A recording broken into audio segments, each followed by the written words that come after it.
You ever drink too much on a cruise? This woman had so much, she fell overboard on a cruise. They fished her out of the seat, thank God, only to find her filing a lawsuit once, well, she was dry. Never mind that Sarah Kirby admits she was indeed drunk. She says the ship bartender kept pushing her drinks. But is that really the bartender's fault for serving or hers for drinking? Let's bring in the lawyers. We'll have a statement very soon from Carnival. Meg Strickler says it is the woman's fault. Keith Sullivan says it's the bartender's fault. Meg, so you just put this back right on the woman. Why? There's a thing called personal responsibility here. We're all going on vacation. They have all you can eat. Sometimes they have all you can drink type buffets.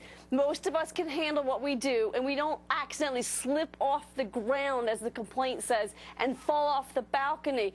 We don't need to have that much regulation that on the balcony there'll be a warning sign that says, beware, if you're drunk and stupid, don't come over here.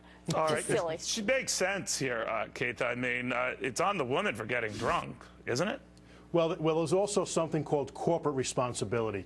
And the cruise ships is a billion-dollar industry, as is the liquor industry.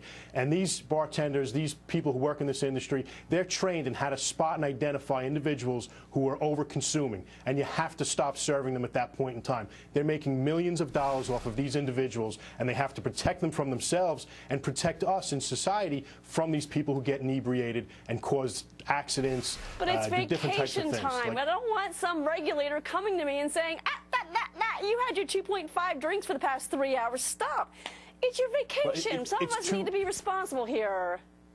It's too late for that because the regulators have already done it. These are books, these are statutes that are on the books. The laws are very clear. You cannot, the law is clear across the country. In other words, you're saying, Keith, if the person is seemingly getting drunk fast, you as the bartender have an obligation to say not another drink. Dram shop. Absolutely. You cannot serve an intoxicated person. That's the law across the country, and it applies to the cruise ship industry as well. By your logic, then, if I'm hanging out by the prime rib very long on the food buffet, I know, and also, what are they just everywhere there's bars. No, because there's no law for that. We're talking about the law. We're not talking about an emotional reaction. We're not talking about a moral high ground. We're talking about the law. Well, the law that's on the books is very clear. I do want to expound on this because we got a statement from Carnival Cruise saying pretty much to your point, Meg, that Sarah Kirby's claims are completely unsupported and contradicted by the evidence in the case. Her claim that she was overserved alcohol by Carnival is contradicted by the evidence. But, Meg, you could also make the argument, per what Keith was saying, that she clearly overdrank and that was clearly seen by the person foisting her the drinks. Does that bartender, does the cruise line have any responsibility to its passengers as far as keeping them safe? Of course, the cruise line has a responsibility to keep us all safe, but there's a line. Maritime law is not consistent on the dram shop laws. They are not clear, and they sometimes let the states decide. What I'm trying to say is that you don't want to have too much regulation so that we can't have fun, that we're all too afraid, oh, no, no. And if you look at this particular complaint, it says she slipped off the ground and fell off the balcony, and then there's some witnesses say that she jumped. All I'm trying to say is that we don't let this case go through. I can't tell from this image that we've got, guys, maybe you can't see where you are, but maybe you have seen it.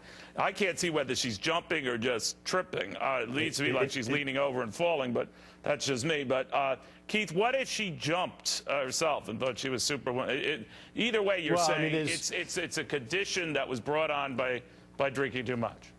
If she jumped because of her inebriated condition, then that goes back to the bartender. And look, the jury on a verdict sheet will have an opportunity to hold her accountable. There's something called culpable conduct. To the extent that she's responsible, that'll be on the verdict sheet, and there'll be a reduction in any verdict that they may give, or they may give no verdict. Isn't that absolved by the fact that the crew obviously saved her life then afterwards, after she fell off? I mean, she was to me, looked like a gunner. She ruined a lot of vacations as well. Everyone else didn't get to their destination of Jamaica, and some of them were on their honeymoons. I mean, she has to have some personal responsibility here.